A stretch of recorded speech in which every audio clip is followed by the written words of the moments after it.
Good morning, everyone. Glad to be with you again this morning. We will be studying out of 1 Samuel chapter 6 this morning, and I'm excited to share this with you. I'm wondering if any of you know the story about 5 golden tumors, 5 golden mice, and some milk cows that God used in performing a miracle. I've read this before, but I haven't studied it as I should, and it's pretty eye-opening and maybe will prepare us for worship tomorrow morning. So we will go to 1 Samuel chapter 6. I will remind you that we have studied together concerning Eli's sons who were disobedient. You will remember, I hope, Phinehas and Hophni, who used the Ark of the Covenant as somewhat of a lucky charm going into a battle. That, of course, did not work. They were killed. The Ark of the Covenant was taken captive by the Philistines. And at this point, if you read through chapter 5, they've had the Ark of the Covenant for about 7 months. It has gone to a couple of different places, and it has wreaked havoc upon their people. Many people believe that at this time the bubonic plague would have taken place, and God used this to have the Philistines ultimately return the Ark of the Covenant to God's people. So at any rate, the Philistines have broken out with tumors. Many have died, and they are trying to discern what to do with this Ark of the Covenant. In chapter 4, you will see that their god, Dagon, has, interesting enough, the statue of Dagon has been found the next morning, face down, palms down, in front of the Ark of the Covenant. They set him back up, and the next morning, he's found with the head severed from the statue, the hands severed from the statue, and everything bowing down before the Ark of the Covenant, which obviously is very symbolic.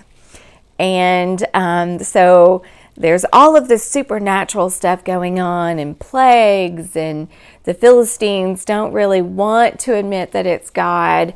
So we take up in 1 Samuel chapter 6, where the leaders of the Philistines come before their wise men and their priests and seek help in what to do. They're trying to decide what in the world they ought to do with the Ark of the Covenant. You'll remember that the Ark of the Covenant would have been kept in the Holy of Holies of the tabernacle, that only the priests were able to look into the Ark of the Covenant, where the mercy seat was, and that's where God would come and be in the midst of his people. So it was very holy and a significant part of worship for God's people. And they would have been grieved that the Ark of the Covenant was gone. So we take up here 1 Samuel chapter 6, verse 1.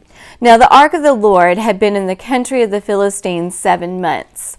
And the Philistines called for the priest and the diviners, saying, "What shall we do with the ark of the Lord? Tell us how we shall send it to its place." And they said, "If you send away the ark of the God of Israel, do not send it empty, but you shall surely return to him a guilt offering. Then you will be healed, and it will be known to you why his hand is not removed from you." Then, verse 4, then they said, what shall be the guilt offering which we shall return to him? And they said, 5 golden tumors and 5 golden mice, according to the number of the lords of the Philistines, for 1 plague was on all of you and on your lords. So the plague of the tumors that were seen to have been brought by mice and rats, and we know that historically about the bubonic plague. And so the priest and the diviners were saying to the leaders of the Philistines, you make these gold casts of tumors and mice, and you put them in the Ark of the Covenant as an offering, hoping that the Lord will stop these plagues. And so we will see if they will take this advice. Verse 5. So you shall make likeness of your tumors and likenesses of your mice that ravage the land, and you shall give glory to the God of Israel. Perhaps he will ease his hand from you, your gods, and your land. Verse 6. Why then do you harden your hearts, as the Egyptians and Pharaoh hardened their hearts when he had severely dealt with them? Did they not allow the people to go, and they departed? Reminding historically about the exodus of God's people from Egypt. But before the exodus was allowed to happen, all of the plagues that came upon Pharaoh and his people. So the priest and the diviners are reminding the leaders here of the Philistines, listen, don't forget what happened. But when they were allowed to leave, the plague stopped. So you need to be aware.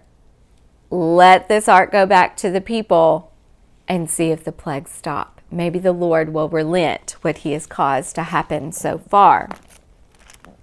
Interesting that godless priests and diviners would acknowledge God's hand upon all of this. That's a pretty interesting thing, and yet are not believers, right? Are not believers. Okay. Verse 7. Now this is where it gets interesting with the plan. Okay, make the cast of the golden mice and the golden tumors and put them in the ark. But here's the plan to actually get the ark out of the Philistine area and back to the Israelites. Verse 7. Now therefore, take and prepare a new cart and 2 milk cows on which there has never been a yoke, and hitch the cows to the cart, and take their calves home away from them. Now, if you know anything about separating calves from cows, it's not a pleasant thing. It's a very sorrowful thing. And you hear lots and lots of calling to one another, right? They're very upset. And the mamas will always try to get to where their calves are. That's where they want to be. That's their instinct. And then on top of that, you put cows that have never been yoked. Now, if you know what a yoke is, it's this wooden device that is put over the shoulders and the heads of the cows, and they're locked in there. And you lock them in 2 by 2, and so they have to pull together to make sure that everything goes in a straight line, and they have to be trained to do that. And normally, if they've not been trained and they're side by side in that yoke, they either try to pull against each other, go in different ways, or they won't move at all. So they are going to take 2 milk cows, separate them from their babies, put them in a yoke they've never been yoked before, and put them on this new cart. Let's see what happens. Verse 8. Take the ark of the Lord and place it on the cart, and put the articles of gold which you returned to him as a guilt offering in a box by its side. Notice they didn't attempt to put it inside the ark, they put it beside the ark. Then send it away that it may go. So not only are they going to take these milk cows that have never been yoked and are being separated for the first time from their babies, but they're just going to put them on this path and let them go. No one's going to drive them. No one's going to lead them. No one's going to help them if they get off the way. They're just going to let them go. All right, verse 9. Watch. If it goes up by the way of its own territory to Beth Shemesh, then he, meaning God, has done us this great evil. But if not, then we will know that it was not his hand that struck us. It happened to us by chance. So in other words, if they don't stay on the path, if they don't go to Beth Shemesh, then you can just go collect your gold and it's no big deal and we'll try to get through this hard time. This is just by chance. So this is the plan. Let's see what happens. Verse 10. Then the men did so and took 2 milk cows and hitched them to the cart and shut up their calves at home. They put the ark of the Lord on the cart and the box with the golden mice and the likenesses of their tumors. And the cows took the straight way in the direction of Beth Shemesh. They went along the highway, lowing as they went, and did not turn aside to the right or to the left. And the lords of the Philistines followed them to the border of Beth Shemesh. Now this picture is so interesting because you have these godless lords following. You can almost imagine in awe of what's going on, knowing this isn't normal, this isn't natural. You have these cows that really should be trying to get back to their calves, that really, and you can almost tell by the lowing of the cows, they miss their calves. They maybe instinctually want to go back, but they're going forward and they're going straight and they're headed right for the territory that God would have them go, and that actually the Philistines said they should go, right? And so here they are and pulling together even though they've never been trained to do so. And God is just miraculously performing this deed and having these godless lords witness what he's doing. And so they're just from a distance watching, And they come to the border of Beth Shemesh. Now let me point out to you that Beth Shemesh would have been an area where the Levitical priest would have been. So the Ark of the Covenant is going exactly where it ought to go. All right, here we are, verse 13. And these next couple of verses are the verses that I hope you will think about today and tomorrow as you come to worship at Mount Pleasant together. Let this just resonate in your heart. Verse 13. Now the people of Beth Shemesh were reaping their wheat harvest in the valley, and they raised their eyes and saw the ark and were glad to see it. The cart came into the field of Joshua the Bethshemite and stood there where there was a large stone. Let's stop there for a minute. There the people are. They're out in the fields, they're harvesting. Remember how long the ark had been gone? 7 months. They maybe thought they would never in their lifetime see the Ark of the Covenant again. And they're working and they're working, and they look up and here it comes. I mean, almost unbelievable that out of nowhere come these 2 cows. Right? They're lowing. And here they come with the Ark of the Covenant, and it comes right into the field. And there is a large stone. Look at what they do. Middle of verse 14.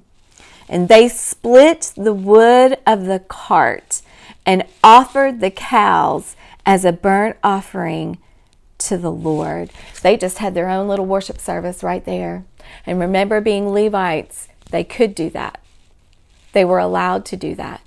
But what's really interesting here, remember the cows. They were female cows. Now, if you go back to the book of Leviticus and you see what is supposed to be offered, it was males that were supposed to be offered as burnt offerings. But there's no legalism here. God knew their hearts. They were so joyful and so thankful that they were ready to worship right then and there. There was the stone. The wood was provided in a brand new cart, in a brand new cart, and they put it out there, light it on fire, kill the cows, offer them as burnt offerings, and worship the Lord right there, acknowledging that He had done for them what they thought maybe would never be done in their lifetime. And they fall on their knees just in worship. I just want to encourage you guys this morning. We have been away from our church families in person for a while. And so I know that as you come to Mount Pleasant tomorrow morning, that it will be a time of heart worship, not legalism, not coming because you have to or because you think it's the thing to do, but just in full desire to thank God for bringing us back together and bringing us through this time that has been very difficult for everyone. Let's see what else happens here. Verse 15. The Levites took down the ark of the Lord and the box that was in it, in which were the articles of gold, and put them on the large stone. So there was the sacrifice, there was the gold there. And the men of Beth-Shemesh offered burnt offerings and sacrifices that day to the Lord. When the 5 lords of the Philistines saw it, they returned to Ekron that day. Still, godless men watching in awe. They didn't just see the ark of the Lord get to its destination, but they were even able to watch people in full worship service to their Lord. And they knew then, this is God's hand. And God's people know who He is. And they just walk away. Our family will not be able to be with you all tomorrow. Autumn is getting ready to have surgery on Monday, and we will be taking care of her at different points through the week. And so because she's been so sick and her immune system has been compromised, we don't want to expose ourselves and then carry that to her, but we hope to be with you all the following week. And so we are in our hearts with you all. And so as you come to worship service on Sunday morning, tomorrow morning together, I hope that you will remember these people as they saw the Ark of the Covenant come into the field. They just fell in full fellowship and worship, thanking God for bringing back to them the mercy seat, knowing that that's where He met with them. And we can worship anywhere. The Holy Spirit dwells in us. But it will be good to be in the house of the Lord tomorrow and worshiping together. And we will be praying for you all and loving you all. And hope that you all have a good day of fellowship tomorrow. Please do not forget what you've learned here in 1 Samuel chapter 6. And worship Him well.